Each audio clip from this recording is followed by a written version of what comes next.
Assalamualaikum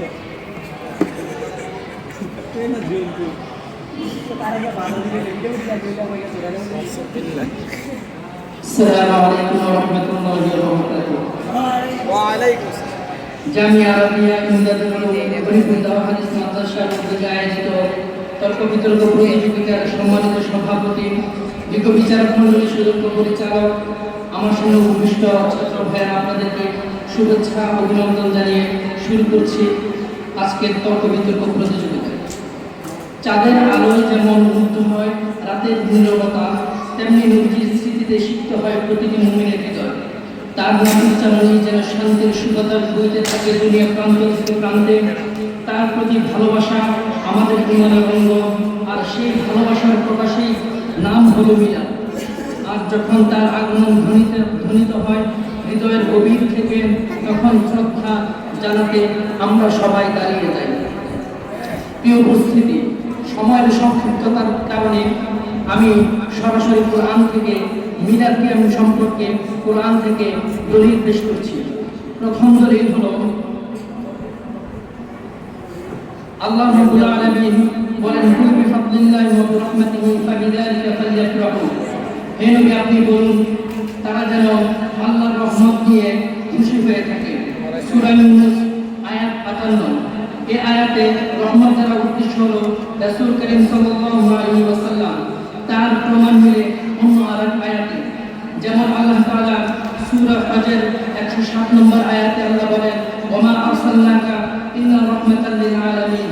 এই আয়াতে নবীকে রহমত বলা হয়েছে, আর আগের আয়াতে তার জন্য আনন্দ প্রকাশের হুকুম করা হয়েছে। হাদিস থেকে দলিল, রাসূলুল্লাহ সাল্লাল্লাহু আলাইহি ওয়াসাল্লাম বলেছেন, ক্বালা রাসূলুল্লাহ সাল্লাল্লাহু আলাইহি ওয়াসাল্লাম আকবার মিন্নি ওয়া আনা আওয়াদান মিনহু ফিল মিলাদ। এই হাদিস দ্বারা প্রমাণিত হয় যে সাহাবায়ে কেরাম হযরত নবী করিম সাল্লাল্লাহু আলাইহি ওয়াসাল্লামের জন্মের ঘটনা ও সময় নিয়ে আলোচনা করতেন, অথচ এখানে মিলাদ কিয়ামের সম্পর্কে আলোচনা পেয়েছি, যদি ওইগুলা আমাদের প্রতিপক্ষ ভাইয়েরা অস্বীকার করে। ৩ নম্বর, আমরা ইতিহাস থেকে দলিল পেশ করতে পারি। আসুন আমরা ইতিহাস থেকে মিলাদের দলিল নিয়ে আসি। হযরত মুহাম্মদ সাল্লাল্লাহু আলাইহি ওয়াসাল্লামের শুভ আগমনের সুসংবাদ পেয়ে আবু লাহাব বর্তমান সময়ে প্রায় ১২ কোটির চেয়েও বেশি দামের দাসীকে আজাদ করে দিয়েছে। আমরা সেই নবীর উম্মত হিসেবে সেই নবীকে ভালোবেসে একটু দাঁড়াতে পারি না? পারি না একটু মিষ্টি মুখ করতে? অবশ্যই পারি, কিন্তু আমাদের প্রতিপক্ষ হলো আমাদের গলার কাটা। প্রিয় উপস্থিতি, শুধু তাই না, দেওবন্দি এবং আপনাদের যে পরিচিত যাদের আকাবির আছেন, তাদের থেকে মিলাদ কিয়ামের সাব্যস্ত আমরা দেখতে পাই।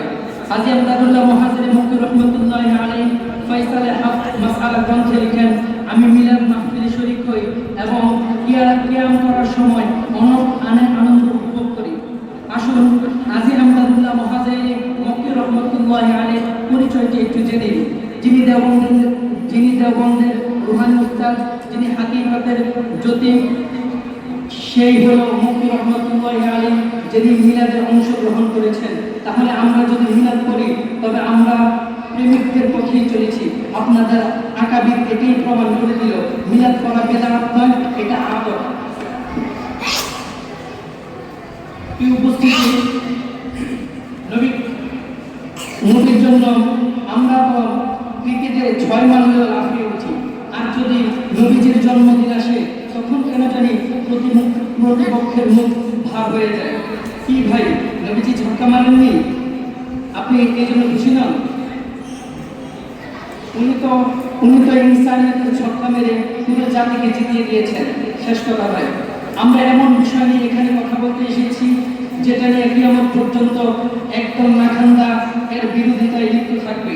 আর আমরা নবীজির প্রেম বুকে নিয়ে কিয়াম করতে করতে কিয়ামতের দিন ওনার সাফায়াত কামনা করবো ইনশাআল্লাহ।